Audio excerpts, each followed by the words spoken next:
Ang istorya na inyong mapakikinggan ay hindi angkop sa mga batang tagapakinig sapagkat ito ay naglalaman ng mga sensitibong linya at pagmumura na hindi dapat mapakinggan ng mga bata. Ang ilang bahagi ng istorya ay naglalaman ng mga mararahas na salita at bayolenteng pag-uugali ng karakter. Kaya ang patnubay ng nakatatanda ay kailangan. Si tita naman masyadong patawa.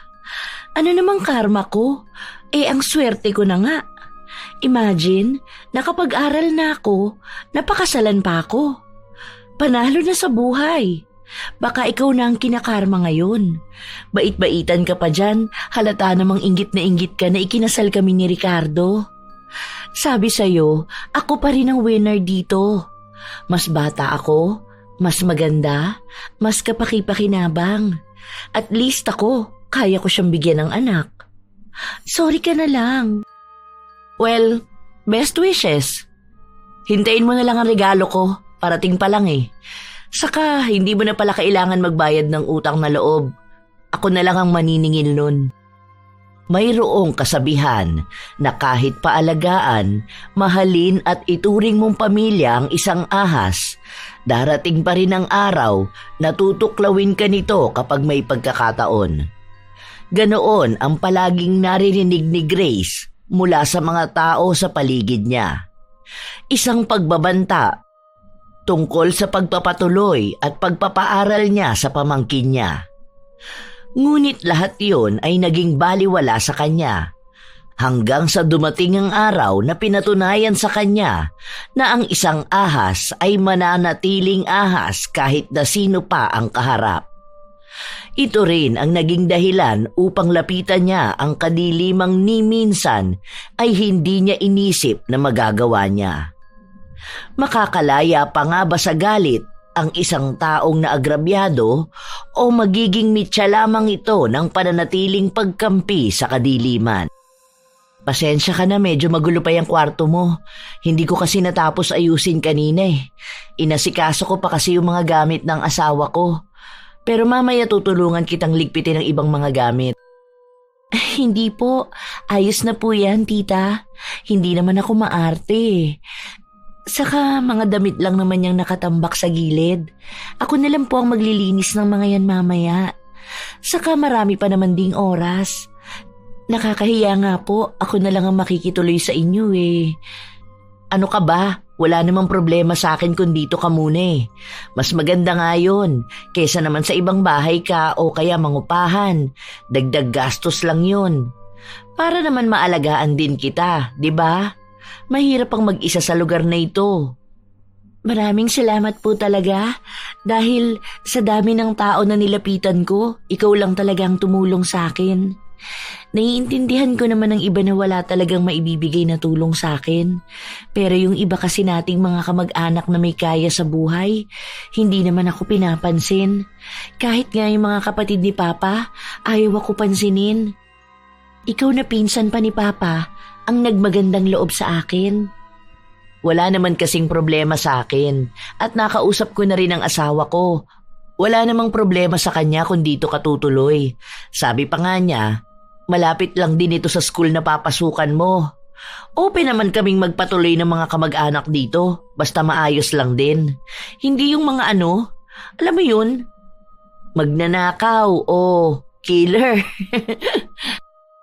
Hindi naman din ako ganun. Hindi ko ugaling kunin ang hindi naman sa akin. Mas lalong hindi naman ako pumapatay ng tao. Alam ko naman, biro lang yun. Kasi kilala ko naman ang mga magulang mo at naikwento ka naman nila sa akin noon. Halata namang mabuti kang bata. Meron lang po talagang mga issue noon sa amin. Hindi ko alam kung saan nila nakukuha yung mga paninira sa akin. Pero hayaan mo na po. Ang mahalaga hindi naman totoo. Oo nga po pala. Hindi ko pa po nakikilala ang asawa nyo. Ilang taon na po ulit kayo nagsasama? Nariyan ba siya ngayon? Wala siya. May pinuntahan. Ang sabi magkikita sila ng mga kaibigan niya. May isa kasi na galing abroad kauuwi lang kanina. Kaya pupuntahan niya. 5 taon pa lang kami nagsasama. Hindi pa nga lang kami nabibiyayaan ng anak kasi alam mo na, late na nag-asawa ang tita mo. Kaya ngayon, sa bahay na to, ikaw ang anak namin. Feeling ko magiging spoiled ka sa tito mo. Wala rin po ba siyang naging anak sa una niyang asawa? Isa lang naman ang dati niyang kinasama bago ako. Hindi siya nagkaroon ng anak pero single mom kasi yun nung nagsama sila. Tapos namatay at yung bata kinuha ng totoong tatay. Gusto niya nga magkaroon ng anak kaya nagbabalak din kaming mag-ampon. Sayang po pala, no? Dapat noon pa lang po nakilala niya na kayo. Kwento kasi sa akin noon ni na mama, pihikan ka raw talaga sa lalaki. Ang tagal mo nga raw po nagkaroon ng first boyfriend noon. Hindi pa po ba kayo magpapakasal? Naku, yan talaga mga kamag-anak natin. Simula pa noon ako na ang laman ng usapan. Binibiro nga nila ako noon na yung pamangkin ko nauunahan pa ako magkaroon ng asawa. Ewan ko rin ba? Baka takot lang maloko. Ito namang si Ricardo, maayos na lalaki naman. Hindi lang talaga kami pinagtagpo noong pwede pa sana magbuntis. Sa usapang pagpapakasal naman, ilang beses na niya akong inaya, ako lang talaga ang tumatanggi. Feeling ko kasi ang tanda na namin para dyan. Ang mahalaga naman, nagmamahalan kami at kung talagang pagkakaloob na kami ang magsasama hanggang sa pagtanda namin. Dapat pag-isipan niyo pong mabuti yan. Mabait pa naman ang asawa niyo. Mamaya, maagaw pa yan sa inyo. Nakita ko siya sa picture. May itsura din po. Hindi halatang nasa 50s na siya. Diyos ko po, may aagaw pa ba sa kanya? Saka nasa edad naman na siguro siya para isipin kung mambababae pa ba siya o hindi na. Gwapo naman talaga siya at mukhang bata pa, pero halata naman sa pag-iisip niya na matured na siya. Sa dami ba naman ang pinagdaanan sa buhay? Alam niyo naman po ang mga lalaki, wala sa edad kapag naghahanap ng ibang babae. Minsan nga, kahit uugod-ugod na, nagagawa pa rin nilang palitan ng mga asawa nila. Lalo na kapag mas bata talaga. Hindi naman po sa tinatakot ko kayo. Sinasabi ko lang sa inyo dahil marami akong kakilala na ganyan. Sa tagal naman naming nagsasama ni Ricardo, hindi naman naging issue ang babae. Ewan ko lang kung maghahanap siya ng mas bata sa akin, pero desisyon na niya yun. Pinangakuan niya ako na hindi na niya kailangan ng ibang babae hanggat nasa tabi niya ako. Siguro sa ngayon, ayan na lang muna ang panghahawakan ko. O sige na, ayusin na natin ang mga gamit mo para naman makapagpahinga ka na. Halos 1 oras din ang inabot sa pag-aayos nila sa kwarto. Dahil kakaunti lang din naman ang dalang gamit ni Leslie. 2 lang silang nasa loob ng bahay ng maghapon na yon. Dahil nagpaalam ang asawa ni Grace na uuwi na lang siya kinabukasan. Hindi naman siya naghihigpit sa asawa dahil malaki ang tiwalang ibinibigay niya. Kinaumagahan, maagang nagising si Grace. Pinagbuksan niya ng pinto ang asawa. Amoy alak ka ata. Napainom lang ng konti. Hindi ako nakatanggi dahil nagkaya yan eh. Ang ganda talaga ng asawa ko. Kahit na bagong gising. Ngayang swerte ko eh. Kung alam mo lang kung paano kita ipinagmalaki sa mga kaibigan ko. Sus, nambobola ka na naman. Inuunahan mo ko ng paglalambing mo para hindi ako magalit. Alam mo naman na bawal na sa'yo ang alak. Matanda ka na, Ricardo. Baka akala mo nasa edad ka pa nung kabataan mo na walang masamang mangyayari kapag nagpakalangu sa alak. Wala kang apo pero lolo na ang edad mo, aba. Nagagalit ka na naman. Huwag mong ikunot ng noo mo. Baka kumulubot agad yan, ha? Ang ganda-ganda mo na nga. Nagagalit ka pa.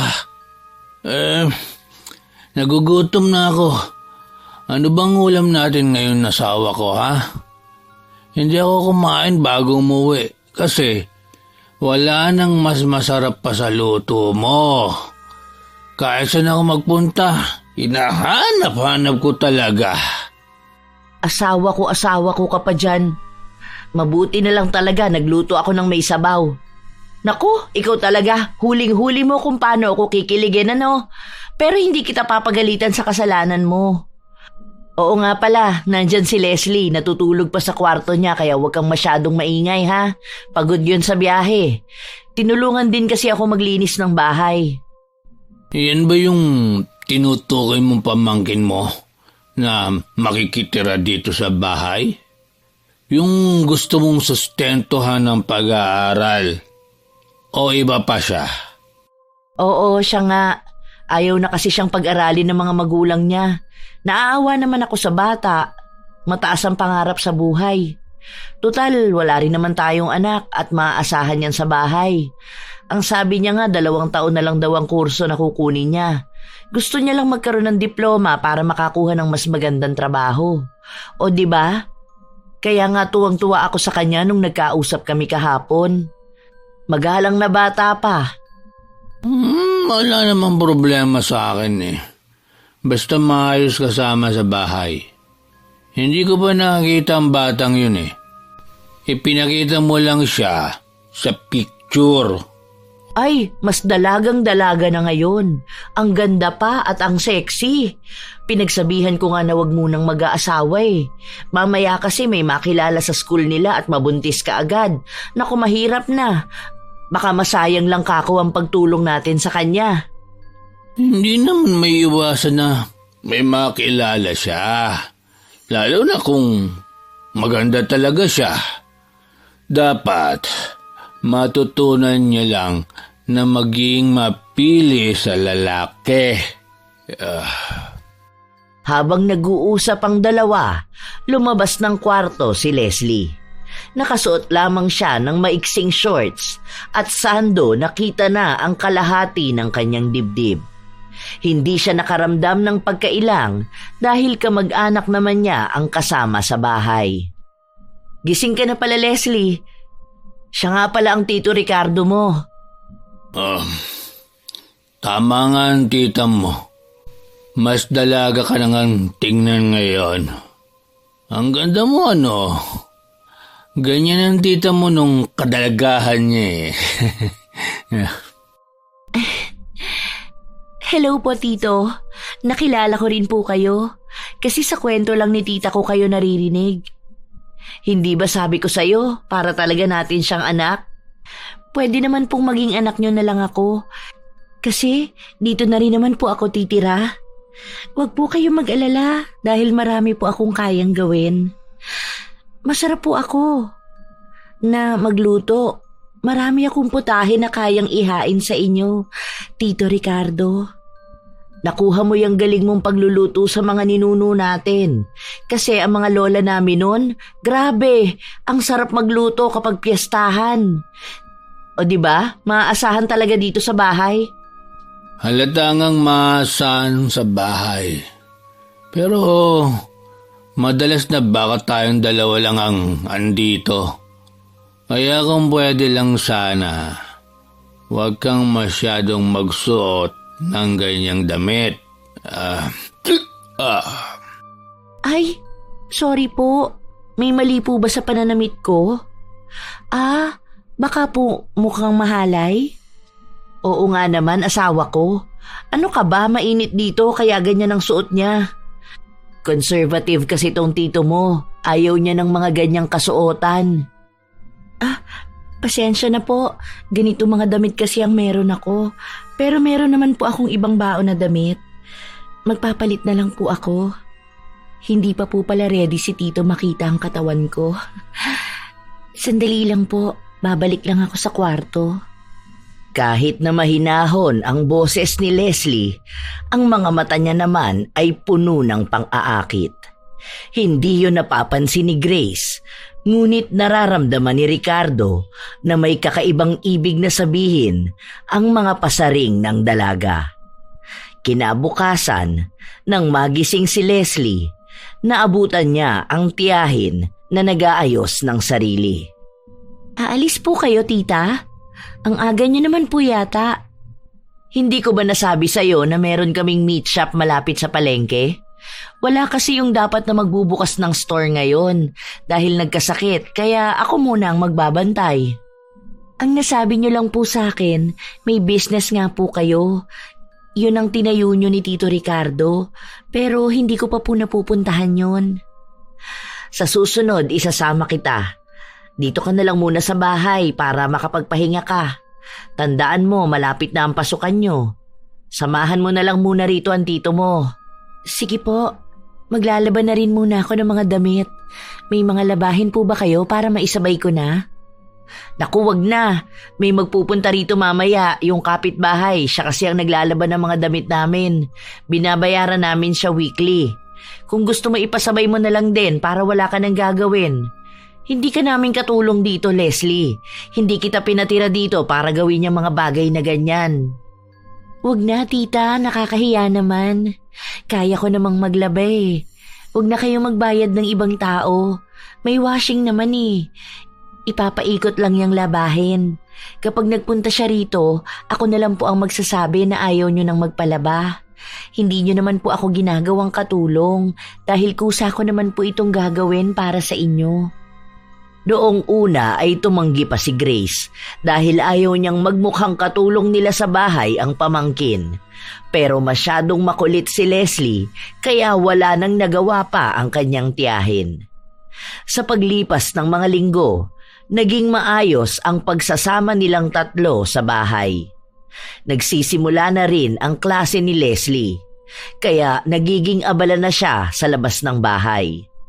Tuwing Sabado naman ay siya ang nag-aasikaso ng mga labahin, naglilinis ng bahay at iba pang gawain na makakatulong sa mga taong kumukupkop sa kanya.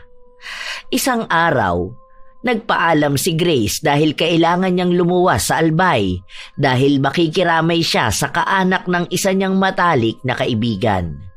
Kaya dalawa lamang sina Leslie at Ricardo ang maiiwan ng ilang araw sa bahay. Tito, luto na po ang ulam. Kain na po tayo. Nagluto ka pala.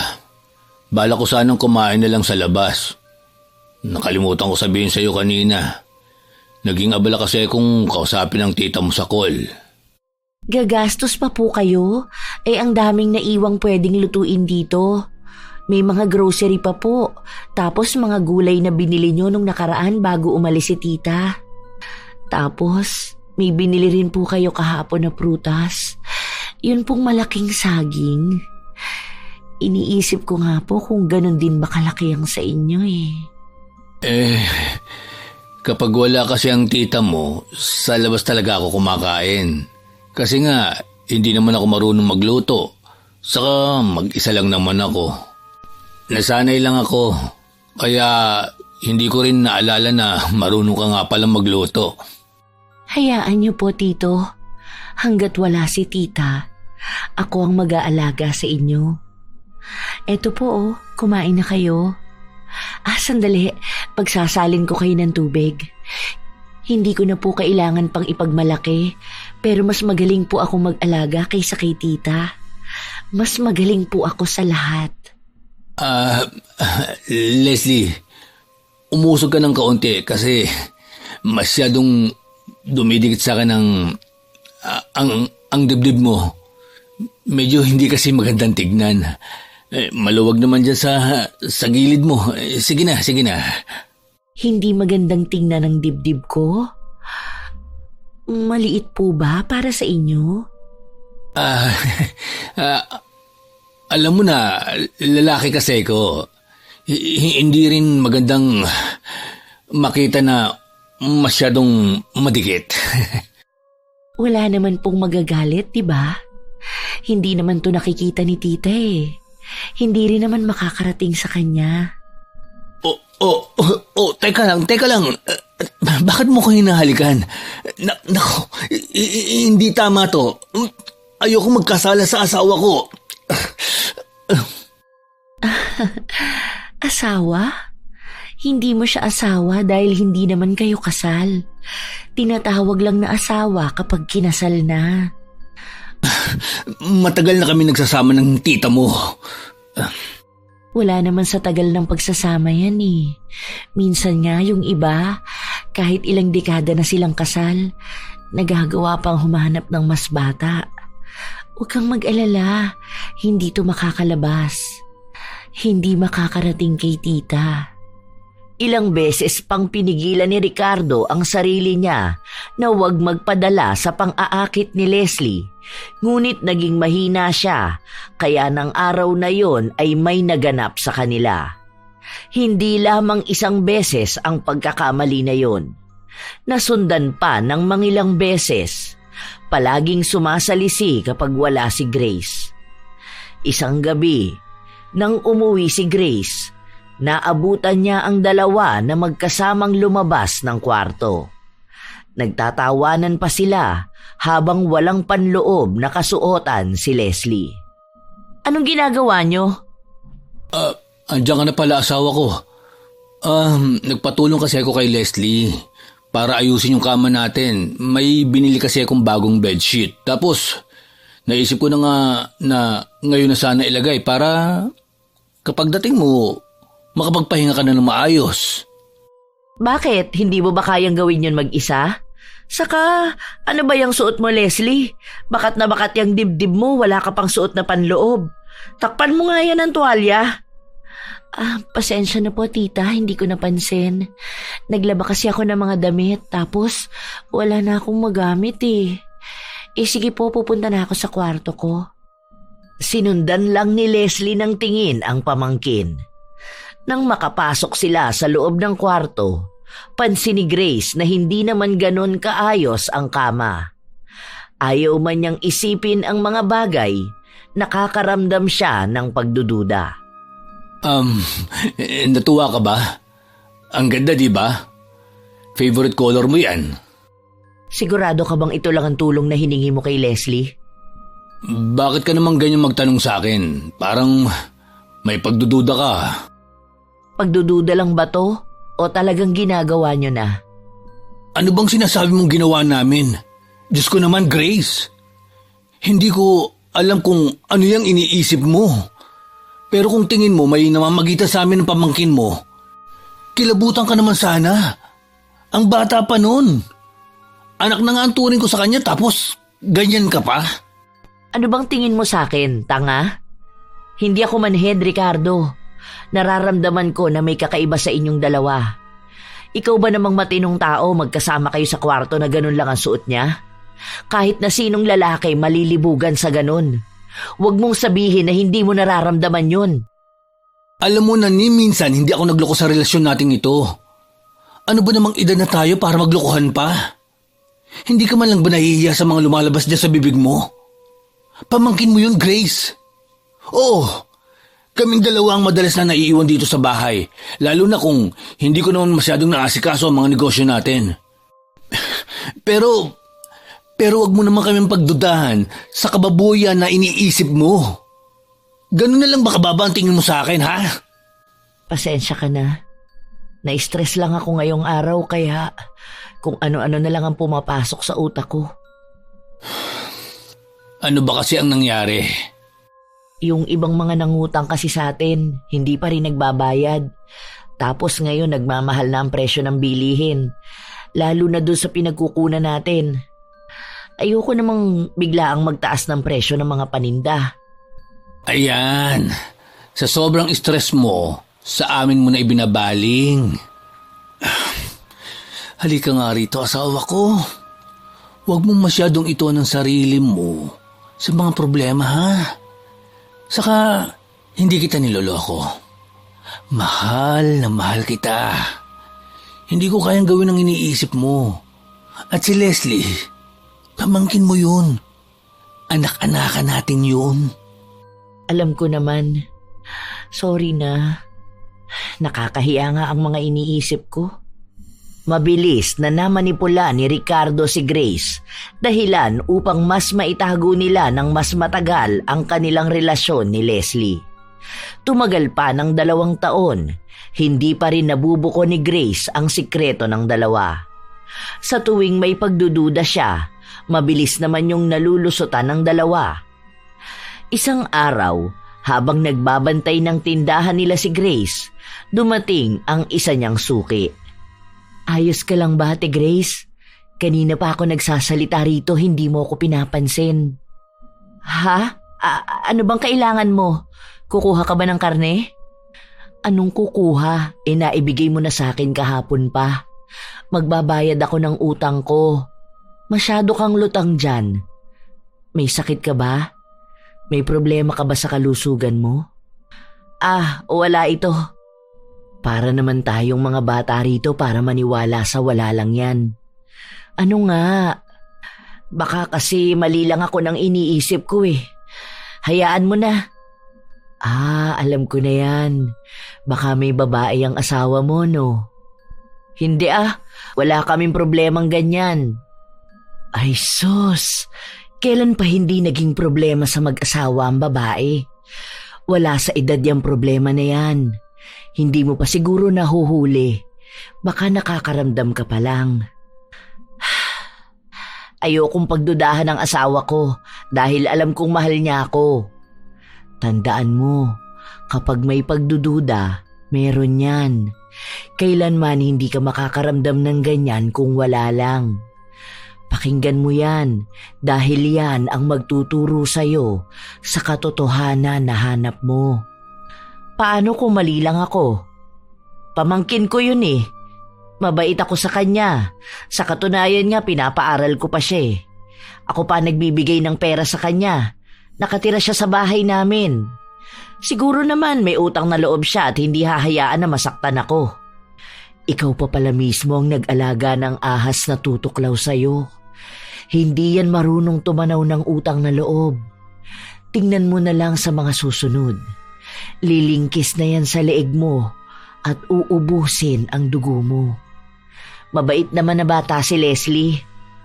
Madali lang magpanggap na mabait na bata. Huwag mong baliwalain yung nararamdaman mo. Kasi baka sa katatanggi mo, mas lalo mo lang pinapalala ang sakit na mararamdaman mo. Malaking porsyento ng pagdududa ang nagiging totoo. Tumatak sa isipan ni Grace ang mga salita na yon. Gusto niyang pakinggan ang pagdududa niya, kaya siya na mismo ang gumawa ng paraan para mahuli ang dalawa. Pansin niya na mas naging malagkit na ang tinginan ni na Leslie at Ricardo na kahit nasa hapagkainan sila ay may kung anong nagaganap sa ilalim ng mesa. Isang araw, nagdesisyon si Grace na hulihin ang dalawa. Oo nga pala, hindi ako uuwi mamayang gabi. Yung kapatid ko kasi nasa kondo niya ngayon nagpapasama sa akin. Si Tita Giselle po ba? Oo, nasabi ko nga na narito ka sa bahay. Tara, sumama ka na para makita mo rin. Teka. Wag na. Ikaw na lang ang pumunta. Maiwan na lang dito si Leslie. Bakit para namang mas nauna pa ang desisyon mo kaysa sa makapag-isip si Leslie? Hindi naman ikaw ang inaaya ko.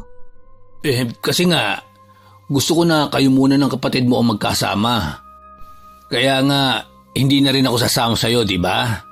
Para magkaroon naman kayo ng bonding. At magbibigay naman ako ng personal space.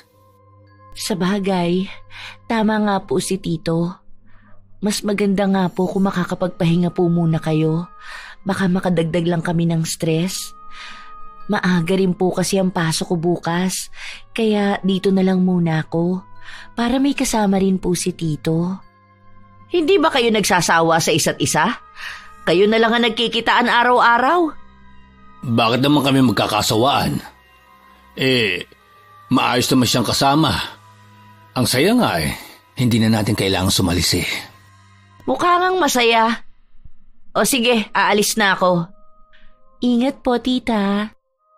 Nakakaramdam ng tuwa ang dalawa, lalo na noong nakita nilang umalis na ang sinasakyan ni Grace. Sa wakas, mas matagal ang araw na magkasama tayong dalawa. Buong magdamag kang magiging akin. Kung pwede lang sanang pang matagalan yung hindi na natin kailangan pang itago. Hayaan mo. Malapit nang matapos ang pagtitiis natin. Kapag nakatapos ka na ng pag-aaral mo, aalis na tayo rito. Hindi na ako makapaghintay na mangyari yan. Gusto na kitang masolo. Nagsiselos ako kapag iniisip ko na magkatabi kayong matulog gabi-gabi. Bakit ka magsiselos? Sa'yo lang naman ako eh. Nagsimula ang dalawa sa paghaharutan na para bang wala ng katapusan. Ang buong akala nila ay kanila na ang magdamag, kung saan pagsasaluhan nila ang init ng mga katawan nila. Ngunit habang nasa kalagitnaan sila ng pagniniig, biglang bumukas ang pinto ng kwarto. Sa gulat nila, naitulak ni Ricardo ang dalaga na nakapatong sa kanya. Bago kayo manggigil mga apo, shout out muna tayo sa mga suking tagapakinig ng mga istorya ni Lola Telang. Maligayang pakikinig kina Frederick Cayube, Lynn Caones, Princess Pante ng Imus Cavite, Christian Lebuna ng Iloilo City, Ann Quiros ng Manawag, Hermosa Mi Amor, Rowena 41, Lani Gatuteo ng Cabalagnan, Guimaras, J. Rose ng Kuwait, Ana Rose Ayeras ng Italy, Milrose Demate na isa sa mga highest commenters at isa rin sa pinakamaraming naibigay na hearts sa ating channel. Grace, anong ginagawa mo rito? Hindi ba dapat ako ang nagtatanong kung anong ginagawa nyo? Teka, asawa ko, mali ang iniisip mo. Tarantado ka ba? Anong mali sa iniisip ko? Kitang-kita ko kung anong ginagawa nyo. Dinig na dinig ko. Talagang makukuha mo pang magdahilan? Mga hayop kayo! Mga baboy! Lumayas kayo rito sa pamamahay ko! Lalo ka ng malandi ka! Makati ka pa sa gabing puta ka! Magpapaliwanag po ako, tita. May papaliwanag ka pa pala? Ano? May lumipad na ipis? Nagulat ka kaya napatalon ka at napapatong sa asawa kong nakahubad at nakahiga? Hindi ako nananakit ng tao. Kaya hanggat napipigilan ko pa ang sarili kong huwag kang gulpihin, lumayas ka na. Dalawa kayo! Wala kayong karapatang manatili sa bahay ko. Binaboy niyo na ang bawat parte nito. Bakit mo kami palalayasin? Hindi namin sinasadya itong nangyari. Tang inang to! Hindi niya sinadya na pumatong sa'yo? Ano ba yan? Nagpapatulong ka magpalit ng punda tapos nadapa siya papunta sa'yo? Huwag niyo nga akong gawing tanga! Lumayas kayo rito! O kakalad ka rin ko kayo palabas! Balutin mo ng damit yung marumi mong katawan, babaeng malandi! Noong una ay pinagpipilitan ng dalawa na walang mali sa nakita ni Grace. Ngunit wala na siyang panahon para pakinggan pa ang dalawa. Ang alam niya lang ay tapos na siya sa relasyon nila ni Ricardo. Kahit na nakakaramdam siya ng sakit sa kanyang dibdib, hindi niya kailanman tatanggapin pabalik ang lalaking gumawa ng kababuyan sa sarili nilang kama. At hindi niya rin pahihintulutan na kaawaan ang babaeng itinuring niyang anak na siyang aagaw ng lalaking mahal niya. Tutal, nahuli ko na naman kayo. Hindi niyo na kailangan pa magtago sa akin. Ayan, magsama na kayong dalawa. Para yun lang, ikagagalit mo na? Hindi ba dapat matuwa ka pa nga na naibibigay ko ang kailangan ng asawa mo? Kasalanan ko bang mas sariwa at mas masarap ako? Tama nga ang sinabi nila sa akin. Hindi ko lang sila pinakinggan eh. Ngayon naiintindihan ko na kung bakit sarili mong mga magulang itinatakwil ka. Dahil kahit ako magkakaroon ng anak na gaya mo, ikakahiya ko rin sa lahat. Kung kani-kanino na lang pumapatos, sayang ang pinag-aralan. Marami lang ang naiinggit sa akin, kaya akala nila malandi ako. Pero hindi ako malandi. Ang kapal talaga ng mukha mo, ano? Ganito na pala katapa ngayon ng mga malalandi. Abay, pakiramdam ata ng mga ahas ngayon, sila ang bida sa lahat. Hindi mo lang talaga matanggap na mas pinili ako ng asawa mo. Ay, hindi mo pala asawa kasi hindi naman kayo kasal. Ganito ka ba magbayad ng utang na loob? Wala akong utang na loob dahil kusa kang nagdesisyon na tulungan ako. So, wala akong utang na dapat bayaran sa'yo. Bahala ka na nga dyan. Sige, magpapasalamat na lang ako dahil binigay mo na sa akin si Ricardo. Alam ko naman na sa akin siya magiging masaya. Nais pa sanang magpaliwanag ni Ricardo pero hindi na siya pinayagan pa ng dalaga na makausap si Grace. Pag-alis nila ng bahay, doon lamang sumabog ang sama ng loob na nararamdaman ni Grace. Sobrang sikip ng kanyang dibdib. Pakiramdam niya ay hindi na niya kayang makahinga pa. Inihanda na niya ang sarili niya sa maaari niyang malaman ng gabing yun. Ngunit mas masakit pa rin pala ang katotohanang tunay nga ang pagdududa niya. Ilang araw na nagkulong si Grace sa loob ng bahay. Wala siyang kinausap na kahit sino, maliban na lamang nung pinuntahan siya ni Nemya sa kanilang bahay. Kumain ka na muna. Kawawa ka naman dyan. Nagmumukmo ka masyado. May mali ba sa akin? Bakit ganon? Bakit kapwa babae pa natin ang gumagawa ng dahilan para makaramdam tayo ng ganitong klase ng sakit? Kadugo ko pa yun Tinulungan ko pa siya. Tapos ngayon, kukunin niya pa ang nag-iisang tao na meron ako. Ayan na nga ang sinabi ko sa'yo noon pa. Hindi lahat ng tinutulungan mo, makikita ang kabutihan sa'yo. Hayaan mo na lang silang pagdusahan ng mga ginawa nila sa'yo. Gusto mo bang kulamin natin sila? Kulamin? Naku, masama yung ganyan. Galit ako sa kanila pero pakiramdam ko hindi ko kayang gawin yung pagpapakulam.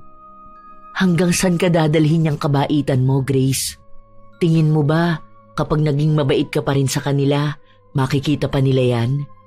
Hindi na, di ba? Kasi matutuon na lang ang oras nila sa pagiging masaya nilang magkasama. Bahala ka. Ikaw rin. Hindi na nawala pa sa isipan ni Grace ang mga salitang sinabi sa kanya ni Nemya. Sa paglipas ng mga araw, kahit na paano ay nagagawa na rin niyang makabangon mula sa pagkakalugmok niya sa nasira nilang relasyon ng dating kinakasama. Halos 1 taon na rin ang nakalipas. Gabi-gabi pa ring dinadalaw ng sakit ng pagtatraidor si Grace hanggang sa isang araw nabalitaan niyang ikakasal na sina Leslie at Ricardo. Pinadalan pa siya ng imbitasyon ng ama ni Leslie. Kahit na masama ang loob niya, sinubukan niyang magpunta sa kasal. Anong ginagawa mo rito? Bakit nagpunta ka pa? Ang kapal naman ng mukha mo. Ako pa palang makapalang muka. Hindi ba sa ating lahat dito, ikaw dapat ang nahihiya? Ano namang ikahihiya ko? Pinakasalan ako Samantalang ikaw, ayan, bitter na ex. Huwag kang manggugulo sa kasal namin ha, kasi mahal ang gastos dito ng asawa ko. Alam mong kahit na kailan hindi ako nang gulo. Hindi ko ugali yun. So anong ginagawa mo rito? Wala ka man lang bang pa-congratulations dyan? Wala. Kasi hindi congrats ang gusto kong marinig mo mula sa akin. Alam mo kung ano? Makarma ka sana. Si tita naman masyadong patawa. Ano namang karma ko? Ang swerte ko na nga. Imagine, nakapag-aral na ako, napakasalan pa ako. Panalo na sa buhay. Baka ikaw na ang kinakarma ngayon.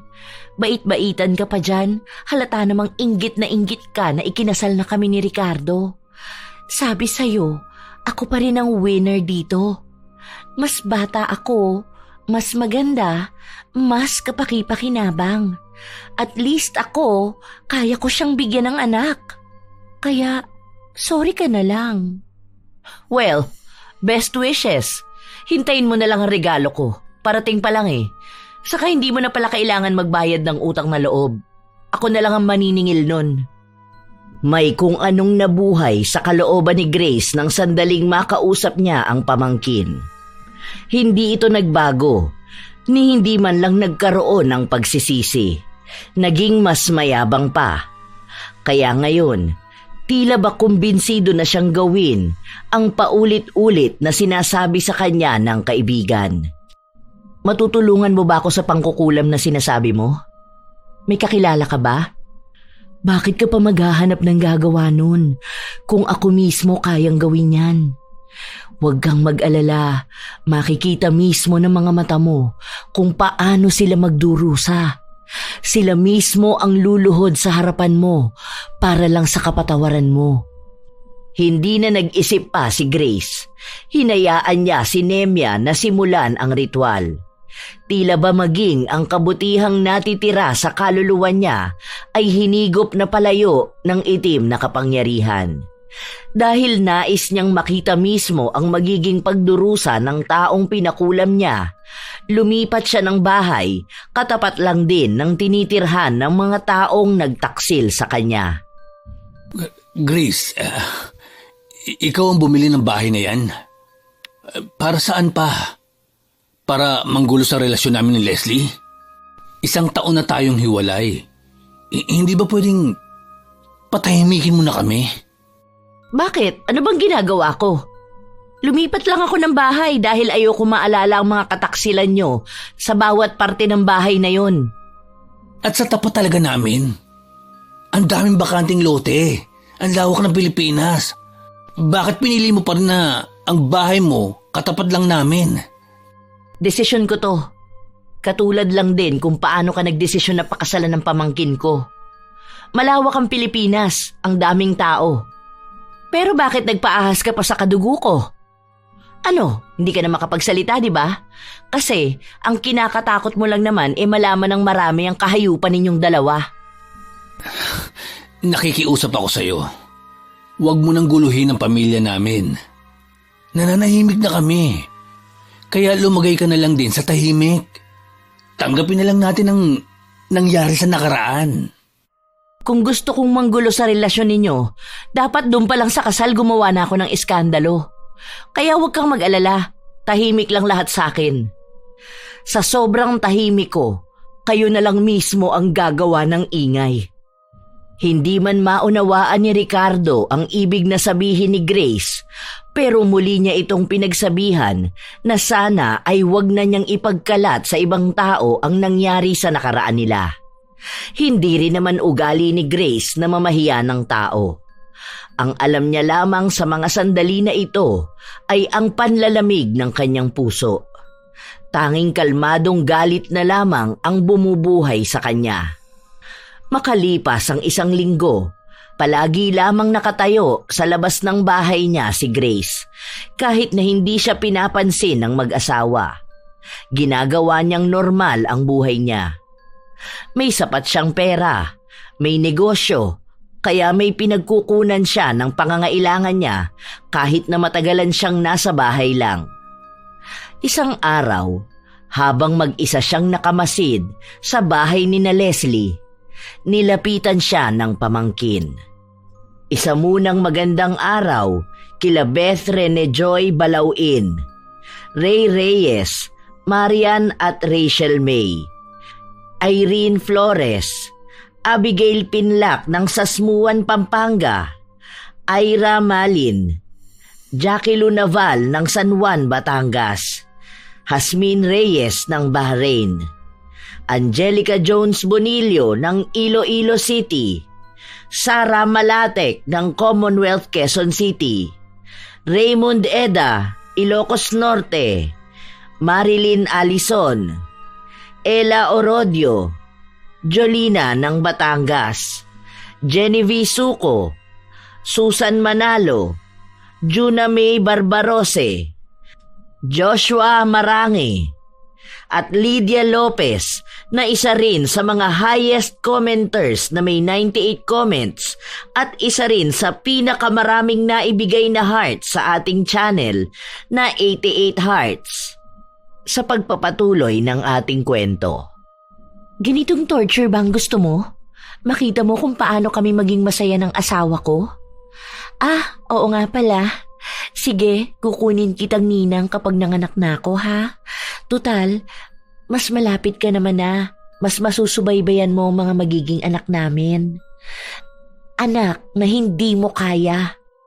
Sige, kahit ilang anak mo pa ang magiging anak ko, walang problema. Ano ba talagang klaseng tao ka? Bakit parang hindi ka nasasaktan? Wala ka bang puso? Ganyan ka na ba kamanhid? Ha? O bakit? Hindi ba ikaw naman ang nagsabi na gagawin mo kong ninang?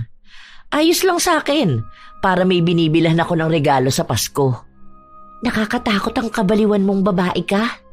Yan siguro ang nakita sa'yo noon ni Ricardo, kaya hiniwalayan ka na rin niya. May something sa'yo eh.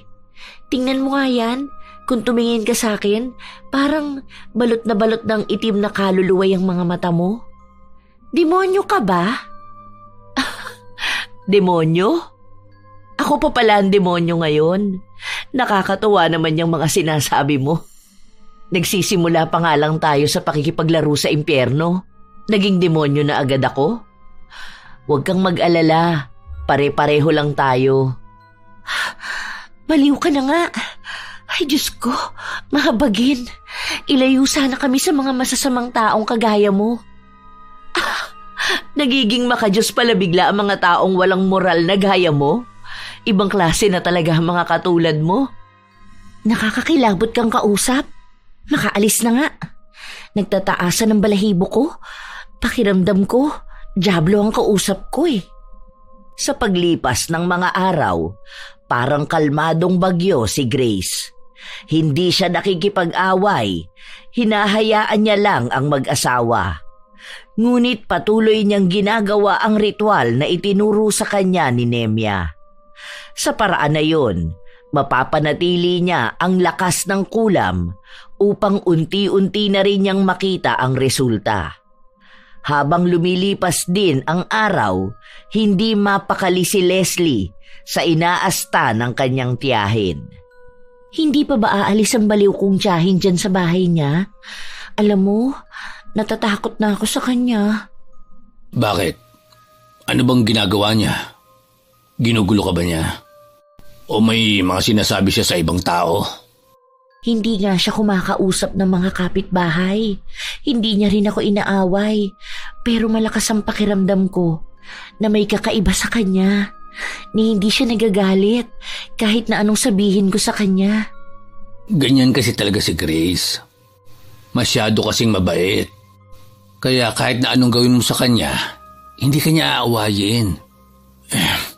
Hayaan mo na lang. Hanggat wala naman siyang ginagawang masama.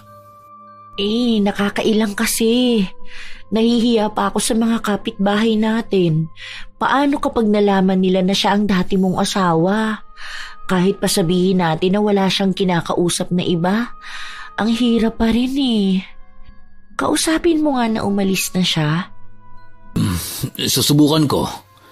Pero hindi ako sigurado dyan. Lalo na ngayon na magkakaroon na tayo ng anak. Ilang buwan na lang manganganak na ako eh.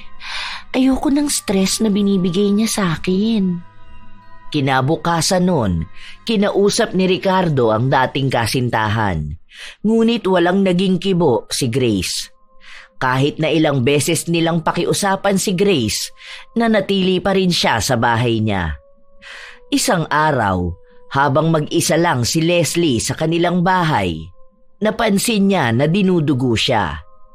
Sumigaw siya ng tulong at agad siyang isinugod sa ospital, kung saan sumunod din ang asawa niya. Anong nangyari sa'yo, mahal? Ayos ka lang ba?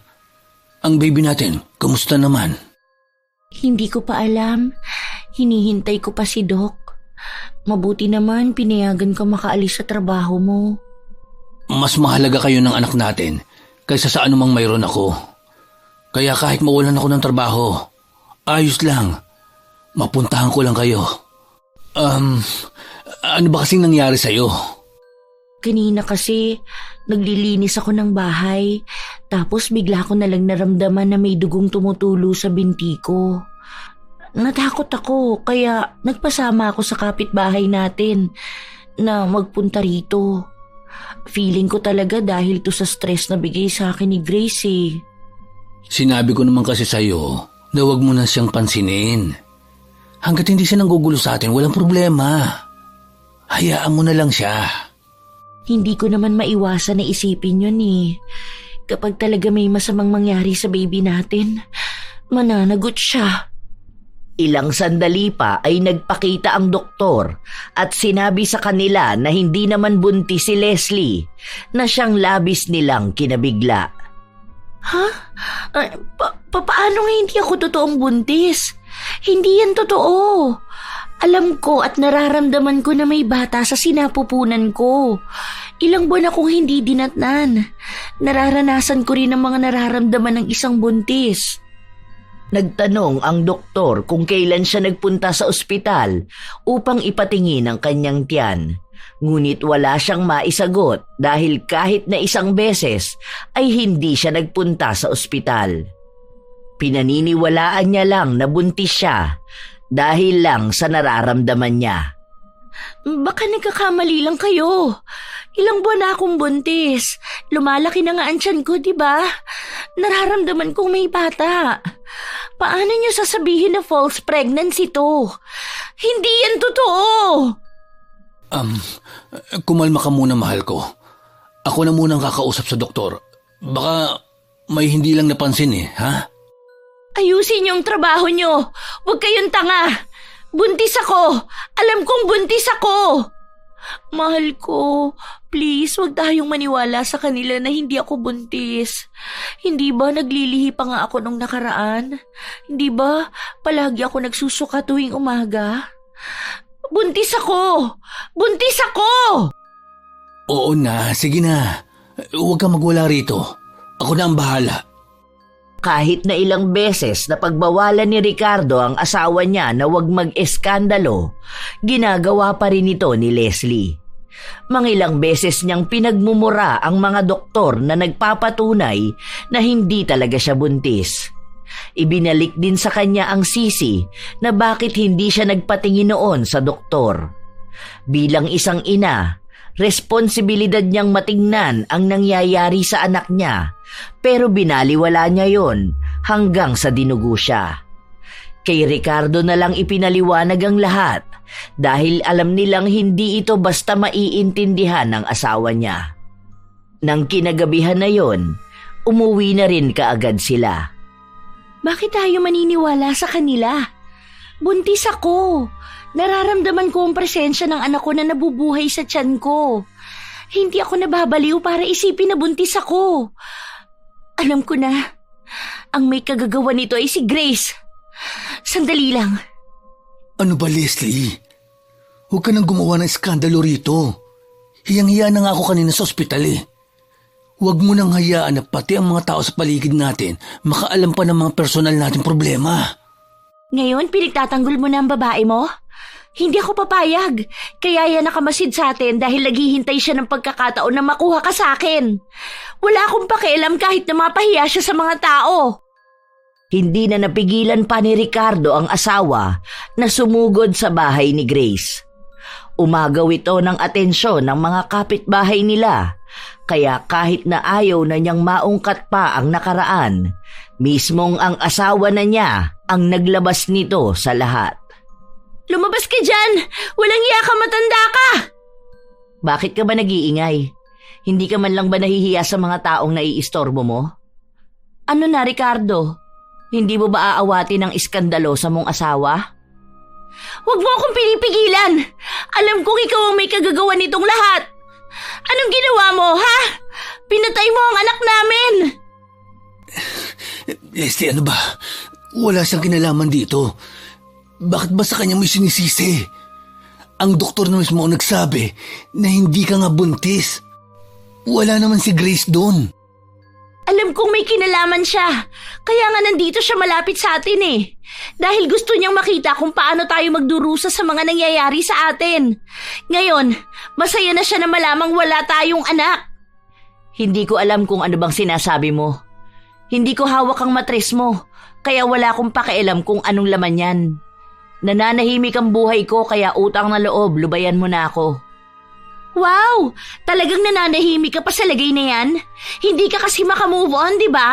Na ako ang pinili ni Ricardo at hindi ang bulok mong matres na hindi na kayang makabuo ng bata. Kaya ngayon, gumaganti ka para maging katulad mo kung walang anak. Ano ba, Leslie? Tama na yan. Nakakahiya na sa mga taong nakakarinig. Tama yan. Awatin mo yung asawa mo na walang ibang ginawa kundi ang maghanap ng gulo. Ilang beses ko bang uulitin sa'yo na wala akong pakialam sa naging relasyon nyo? Tandaan mo, ikaw ang nanlandi ng asawa ng tiyahin mong nagmalasakit at nagpaaral sa'yo. Yan ba ang gusto mong ipaalam sa lahat ng tao sa paligid natin? Na ikaw ay isang malandi na kinakarma na ngayon? Baka kaya hindi ka magkaroon ng anak dahil baka hindi rin gugustuhin ng magiging anak mo na maging ina ang isang mang-aagaw at walang utang na loob na babae. Talagang ginagalit mo ko ha? Mapapatay kitang babae ka! Sige, subukan mo akong saktan. Mas lalo mong malalaman kung sino ang kinakalaban mo. Agad na hinila ni Ricardo ang asawa niya para lang ilayo kay Grace. Ang ilan namang mga tao sa paligid nila ay nagsisimula ng magbulungan. Tumigil ka na kasi, Grace. Hindi mo alam kung anong pinagdadaanan ng asawa ko. Lalo na't ang inaasahan naming anak ay hindi naman pala tunay. Hindi ko kasalanan yan. Noon bang ako nasasaktan dahil sa kataksilan ninyong dalawa? Nag-eskandalo ba ako? Hayaan nyo, baka unti-unti na kayong sinisingil sa mga kasalanang nagawa ninyo. Hindi na nag-aksaya pa ng oras si Grace na pakinggan ang mga hinaing ni Leslie dahil pumasok na rin siya kaagad sa loob ng bahay. Mula noong araw na yon, naging tampulan na ng mga usap-usapan si Leslie at ang mga ginawa niya noon. Dahil din sa nangyari, dumami na ang mga kaaway niya. Buwisit ang mga tao na yan. Akala mo naman kung sino silang malilinis. Bakit? Wala ba silang nagawang mali noon? Baka nga mas malala pa ang ginawa ng mga yan eh. At least ako pinakasalan. Kesa naman iba sa kanila, for sure mga kabet. Hay, pinagulo talaga ng Grace na yan ang buhay natin. Stress na ako. Huwag mo na nga kasi silang pagtuunan ng pansin. May magagawa ba yung pakipag-away mo? Wala naman, di ba? Mas lalo lang dadagdag sa problema. Katulad kanina. Nalaman ko nakipagsabunutan ka dun sa anak ni Manang Yoli. Hindi ka man lang ba marunong mag-isip? Ha, Leslie? Nakakapagod na. Ngayon sila pa ang kakampihan mo? Ako ang asawa mo. Hindi ba dapat lahat ng gagawin ko ako ang tama sa paningin mo? Hindi ko na kaya itong ginagawa mo. Alam mo, sa totoo lang, ilang taon pa lang tayo mag-asawa. Pero mas marami pang stress ang naibibigay mo sa akin kaysa sa taong magkasama kami ni Grace. Sinasabi mo ba sa akin na nagsisisi ka na ako ang napangasawa mo? Bakit? Mabibigyan ka ba ng anak ng babae na yon? Hindi ba yun ang dahilan kaya ako ang minahal mo? Hindi mo rin naman ako mabibigyan ng anak, di ba? Ano pagkakaiba nun? Naging mas malala pa ang buhay ko dahil dyan sa kaibangan mo. At sa kabaliwan mong buntis ka. Pinahiya mo pa ako sa mga tao. Hindi ganito ang iniisip ko noon eh. Kung pwede lang na maibalik ko ang nakaraan, sana hindi na lang ako nagpadala sa panunukso mo. Hindi totoo yan! Magkakaroon ako ng anak at patutunayan ko sa iyong mas higit ako kay Grace. Ako lang ang dapat na mahalin at piliin mo. Ako lang! Pinaghahagis ni Leslie ang mga gamit nila, kaya ang ilan sa mga yon ay nabasag.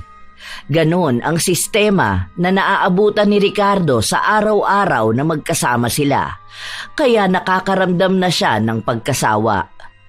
Minsan pa ay natatakot siya dahil parang nababaliw na si Leslie. Iniisip niya palagi na buntis siya. 3 buwan na akong hindi dinadatnan. Buntis na ako, mahal ko. Gusto ko ng pineapple. Bili mo ko ha. Hindi ka buntis. 5 piti na ang nagamit natin. Lahat yun negative. Ayaw mo namang magpasama sa center o sa ospital para malaman natin ang nangyayari sa'yo. Buntis ako, bakit ba hindi ka naniniwala sa akin? Magkakaroon na tayo ng anak. Alam kong totoo na to. Teka, dinudugo na naman ako. Ang baby natin. Mahal, ang anak natin baka mapano. Utang na loob naman, Leslie. Pagod na pagod ako sa trabaho ko.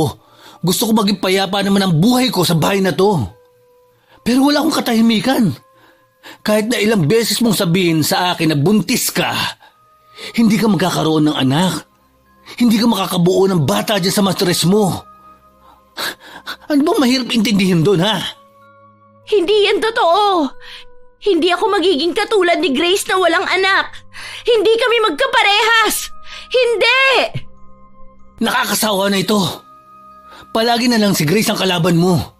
Kahit ang totoo, sarili mo ang dapat mong pinagtutuunan ng pansin. Buwisit na buhay ito. Pinigilan ni Leslie ang asawa niya na lumabas ng bahay. Ngunit mas pinili pa rin ni Ricardo na magpahangin at magpakalayo-layo saglit. Dahil pakiramdam niya ay sakal na siya sa loob ng bahay. Ngunit ang buong katotohanan, kay Grace siya lalapit. Ilang araw na rin siyang patagong bumabalik-balik sa dating kasintahan. Buti kung hindi ka hanapin ang asawa mo sa bahay ko. Baliw pa naman yun. Pagod na ako sa kanya. Magkaiba kayong dalawa. Ayoko magkaroon ng asawang gaya niya. Pero siya ang pinili at pinakasalan mo, hindi ba? Bakit ngayon sa akin ka lumalapit? Akala ko ba mahal na mahal niyong isa't isa? Inaamin ko ang pagkakamali ko. Parang awa mo na. Bigyan mo pa ako ng isang pagkakataon. Pangako, hindi ko nasasayangin ang pagmamahal mo.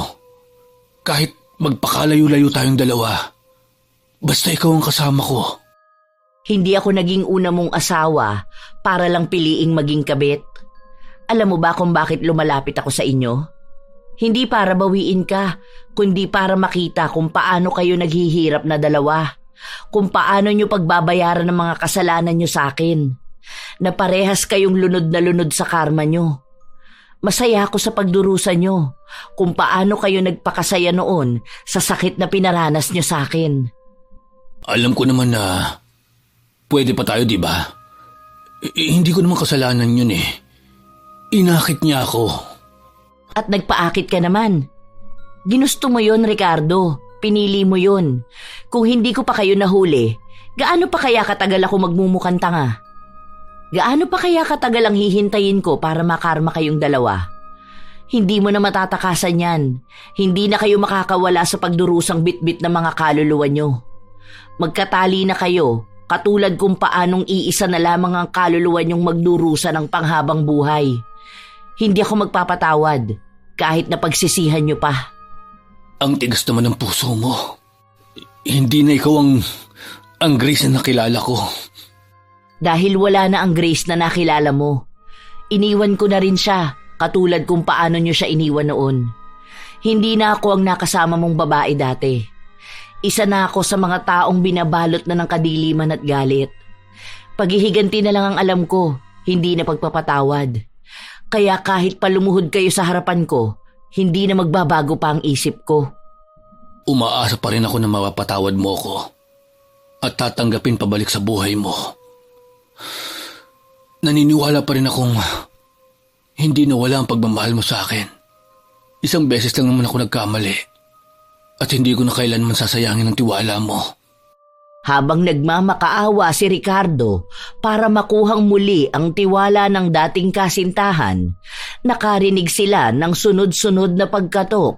Kahit na hindi nagsasalita ang sino mang nasa likod ng pinto, kilala na nila kung sino yon. Balak pa sanang magtago ni Ricardo para hindi siya makita ng asawa, pero si Grace na mismo ang nagturo sa kanya. Talagang ahas kang babae ka, no? Inaagaw mo ang asawa ko. Mananagot ka talaga sa akin. Mapanira ka ng pamilya. Bakit hindi mo tanungin ang asawa mo kung anong ginawa niya sa bahay ko? Nagmamakaawa siyang balikan ko siya dahil sa buong buhay niya, ikaw ang pinakamalaking pagkakamali na nagawa niya. Talaga ba?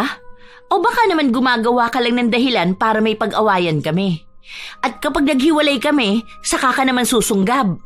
Alam ko yung gawain mong ganyan. Oo nga pala, gawain mo kasi yun. Pero para sabihin ko sa'yo, Leslie, wala akong balak agawin sa'yo ang asawa mo. May sinumpaan na kayo na magsasama kayo sa hirap man o ginhawa. Pero tapos na kayo sa ginhawa. Kaya sa pagdurusa na lang kayo magsasama habang buhay. Labas na ako sa nangyayari sa inyo. Alam naman nating lahat na hindi ka pa rin nakaka-move on. Hindi mo pa rin matanggap na asawa na niya ako at magiging masaya na kami kasama ng mga anak namin. Anak, wala naman ako nakikitang bata sa bahay niyo. Dahil isisilang pa lang siya. Buntis ako kaya huwag kang makisawsaw sa pagsasama namin. Yan ang klase ng karma na gusto ko. Yung nahihibang ka na sa bagay na hindi mo naman makukuha. Ricardo, iuwi mo na tong asawa mo. Baka gumawa na naman ng iskandalo, mapahiya pa kayo lalo. At sa susunod, huwag na huwag kayong babalik sa bahay ko dahil hindi kayo welcome dito. Dahil sa pagkakatanda ko, nung huling beses na pinapasok ko kayo sa bahay ko, niloko niyo ko. Hindi ako umuulit ng isa pang pagkakamali. Galit na galit si Leslie na hinila ang asawa niya palayo. Ngunit baka sa mukha ni Ricardo na ayaw niyang malayo kay Grace. Sa paglipas ng mga araw, napapadalas na ang pag-aaway ng mag-asawa. Nagiging malala na rin ang pagseselos ni Leslie, kaya kahit na sa trabaho ay ayaw na niyang papasukin ang asawa. Hindi na makalabas ng bahay si Ricardo dahil sa takot ng asawa niyang balikan nito si Grace. Ano ba talaga ang gusto mo? Wala na tayong makain, wala na tayong may pambayad sa mga utang natin. Panay-selos pa rin ang inaatupag mo. Mamamatay na tayo sa gutom. Ano naman kung mamatay tayo sa gutom? Basta magkasama tayong dalawa, di ba? Mahal naman natin ang isa't isa. Sapat na yun. Hindi ganitong buhay ang pinangarap ko. Hindi ito matatawag na pamilya kahit na kailan. Huwag kang magalit, mahal. Baka masaktan ang baby natin sa mga naririnig niya. Walang masasaktan dahil walang bata. Wala tayong anak. Halos buwan-buwan na lang buntis ka, pero wala namang nabubuo. Ayoko na nito. Anak ang pinangako mo sa akin, kaya pinili kita, di ba? Kung alam ko lang na magiging ganito kalala ang buhay na daranasin ko na kasama ka, hindi na lang sana kita pinili. Shh! Huwag mong sabihin yan. Alam ko na magkakaroon tayo ng anak. Huwag mo akong igaya kay Grace na hindi ka kayang bigyan ng anak. Kaya nating makabuo. Basta wag lang tayong pakikialaman ni Grace. Meron na to. Promise, buntis ako. Totoo na to ngayon.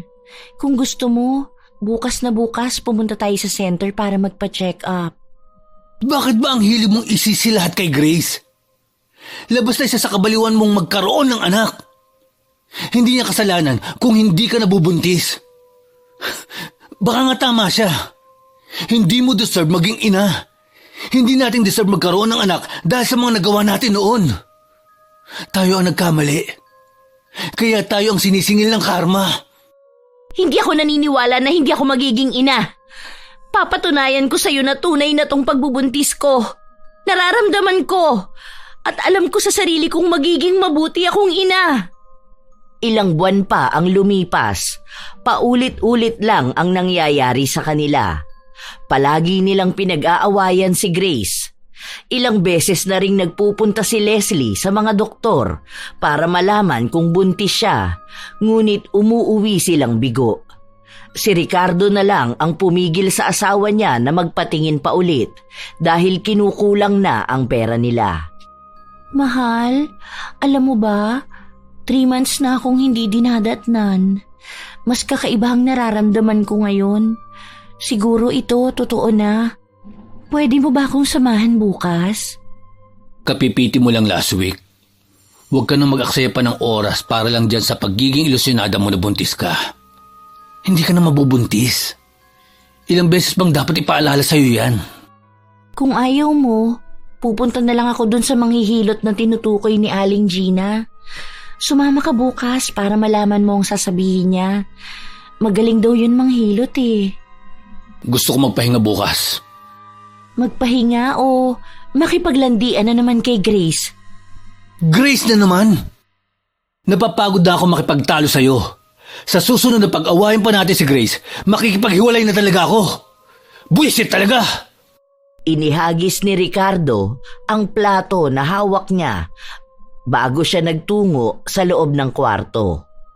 Kinabukasan, Tumuloy si Leslie sa isang matandang manghihilot para magpatulong sa pagbubuntis niya. Hindi niya alam kung paanong unang kita pa lang sa kanya ng matanda. Tila ba may alam na itong nangyayari sa kanya. Maaaring may kulam ako? Paano niyo po nasabi? Yun ba ang dahilan kaya hindi ako magkaroon ng anak? Hindi yun masagot ng matanda, kaya gumamit sila ng tinatawag na pagtawas, gamit ang kandilang pinapatak sa tubig. Doon lumabas na tama nga ang hinala niya, na may nagpataw ng kulam kay Leslie, kaya ganun na lang ang nararamdaman niya. Isang klase raw yun ng kulam na mahirap maalis dahil sa galit na pinanggagalingan ng gumagawa nun sa kanya. Kung may mahahanap siyang magaling na albularyo, maaari daw nilang malunasan. Ngunit mahirap makahanap ng ganoong manggagamot dahil halos lahat ng albularyong may malakas na kakayahan ay namayapa na. Nakiusap si Leslie sa matanda na siya na lang ang manggamot. Ngunit tumanggi ito dahil kailanman hindi niya kayang lumaban sa kulam. Agad na umuwi si Leslie dahil kilala na niya agad kung sino ang taong may labis na galit sa kanila. Grace! Lumabas ka diyang mangkukulam ka! Grace! Grace! Ano bang problema mo? Wala rito ang asawa mo. Ang akala mo ba hindi ko malalaman ang ginawa mo sa akin? Kaya naman pala hindi ako magkaroon ng anak dahil sinasabotahe mo. Gusto mo maging malungkot ang buhay ko, kasing lungkot at miserable ng sayo. Totoo nga ang naririnig kong balita . Baliw ka na nga talaga. Kaya naman pala pati asawa mo umaayaw na sayo. Huwag ka na magkaila pa. Alam kong alam mo ang tinutukoy ko. Bakit hindi mo pa aminin naman kukulam ka?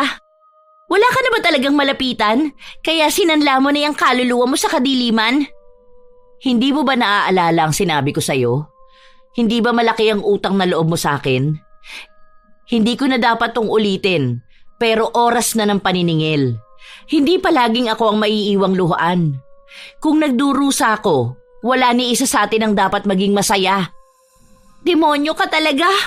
Ngayong alam ko na ang ginawa mo sa akin, ako naman ang gaganti sa'yo. Babawian kita.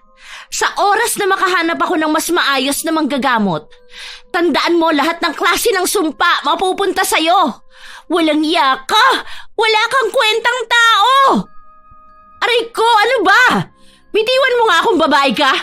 Wala kang karapatang saktan ako.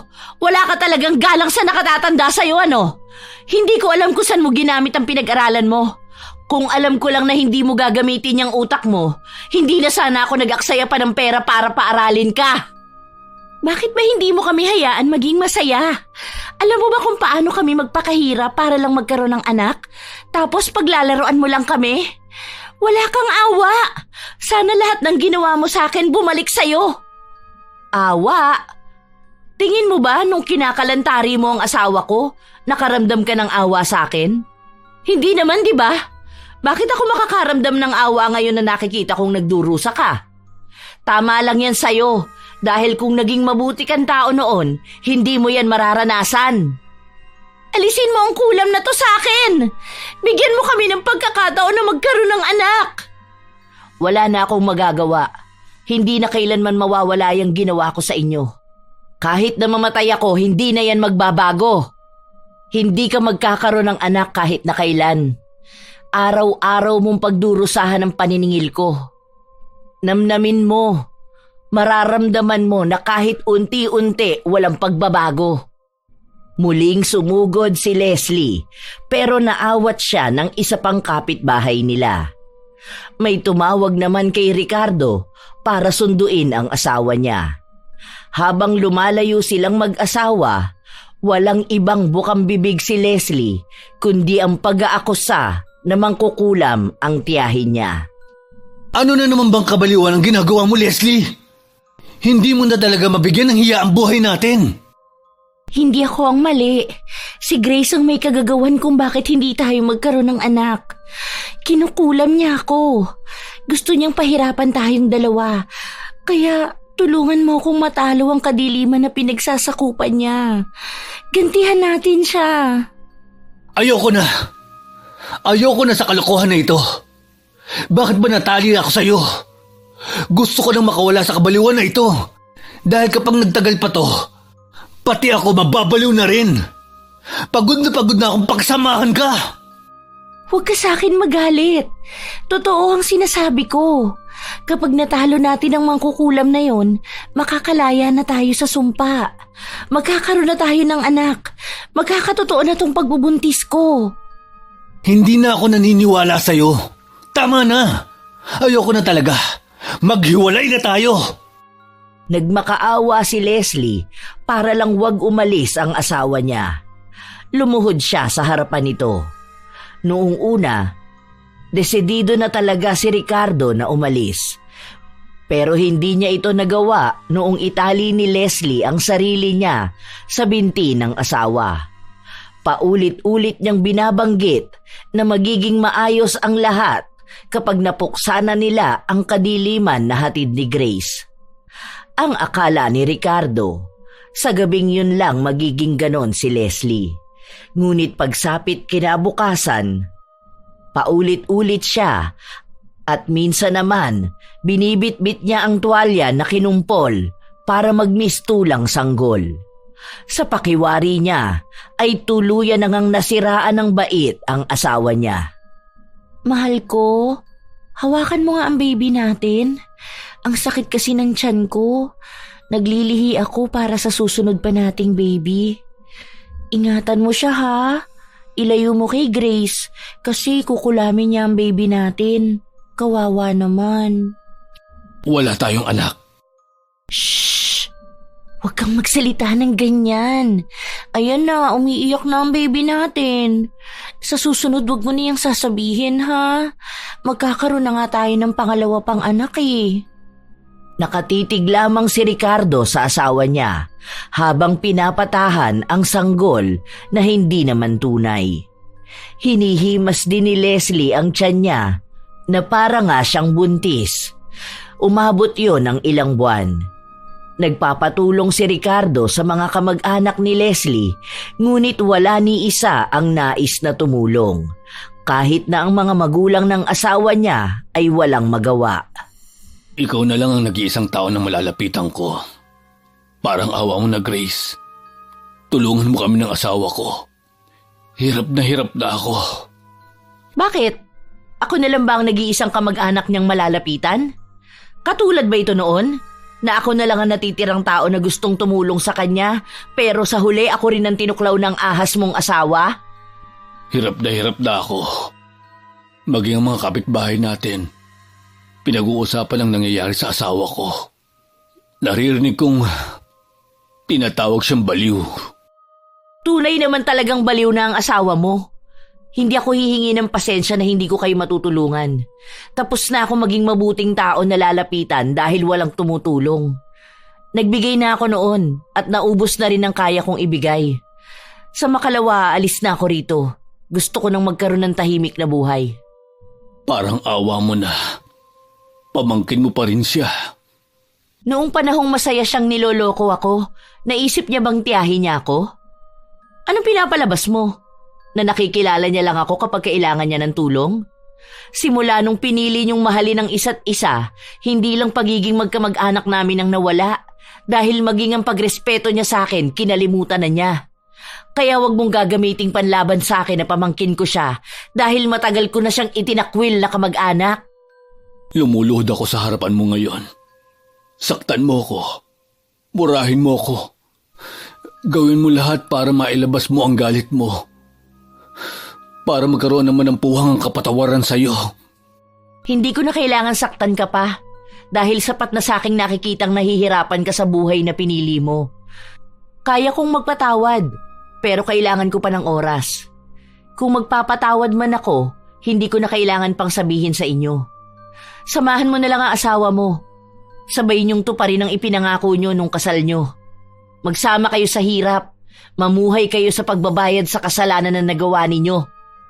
Naging malamig ang pakikitungo ni Grace, ngunit kahit na anong tanggi niya Alam niya sa kanyang sarili na nakakaramdam siya ng awa sa pamangkin niya.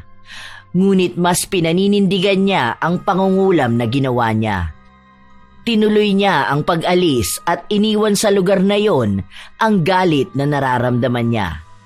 Sapat na para sa kanya ang nalaman niyang nagdurusa na ang mga taong nagdala sa kanya sa kadiliman. Isang araw, nagtagpo muli ang landas ni Nemya at Grace. Hawak mo pa rin ba ang manika? Ginagawa mo pa ang ritual? Matagal na akong tumigil sa ritual. Hindi ko alam kung anong nangyari. Pero simula nung itigil ko, parang gumiginhawa na rin ang pakiramdam ko. Ang ibig bang sabihin matatapos na ang ipinataw kong kulam? Hindi na maaalis ang kulam kung hindi ito babawiin ng isa pang ritual. Itinigil mo lang ang proteksyon. Siguro kaya iba na ang nararamdaman mo dahil pinapalaya mo na ang sarili mo sa galit. Ano ba ang balak mo? Gusto ko nang ibaon sa limot ang lahat at magsimula ng panibagong buhay. Pero sa panahon ngayon, unti-unti na rin ako nagpapatawad. Pero hindi ko nababawiin ang kulam kahit pabalikan ako ng gaba sa mga ginawa ko.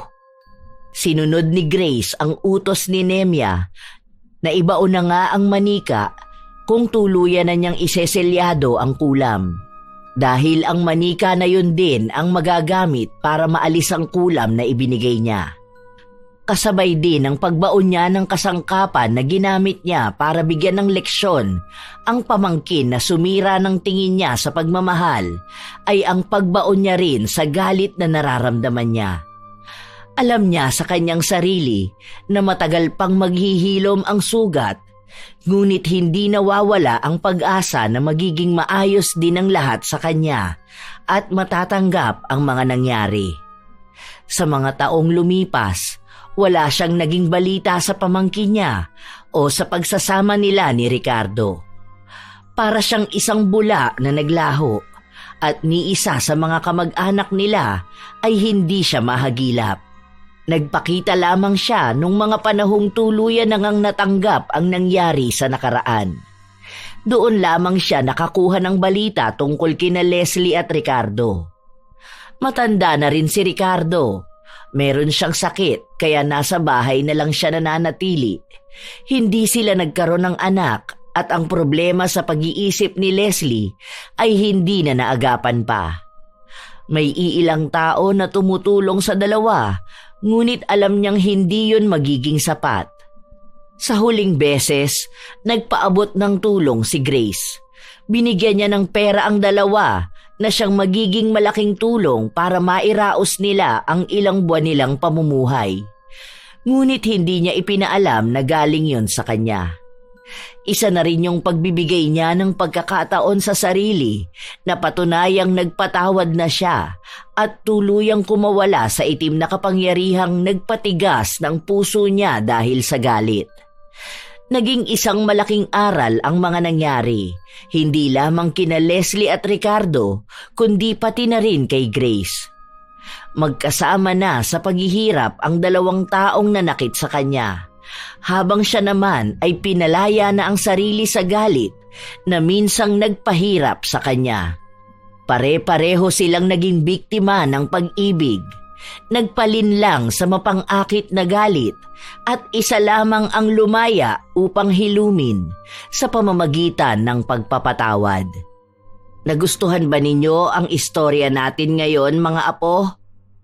Maligayang pakikinig kina Willain Elicano, Cindy Husi, ang lahat ng staff ng Ann Rose Bakery ng Malolos, Bulacan, Mea Espiritu ng Taiwan, Adela Lee, Ronalyn Rodriguez ng Aklan, Erica Ember, Roshly Del Rosario, Abby Pelaez at sa kasama niya sa trabaho, Orkestra, Ate Aya, Maybel, Jefferson Bacalso ng Angono, Rizal, Noemi Garcia Pabunan, Lea Tuazon, Hirmilina Nobleza ng Oriental Mindoro, Milona Quiroga ng Zamboanga del Sur, Cherry Mukbang ASMR, Abby Ruiz, Odessa Lejano ng Singapore, Diane Elizabeth de Castro, M.H. Jean Zenju, pinagpalit ng San Fernando, Pampanga, at kay Arleth Palanya ng Kuwait. Ito ang inyong Lola Telang at maraming salamat sa inyong pakikinig. Hanggang sa susunod na istorya, mga apo.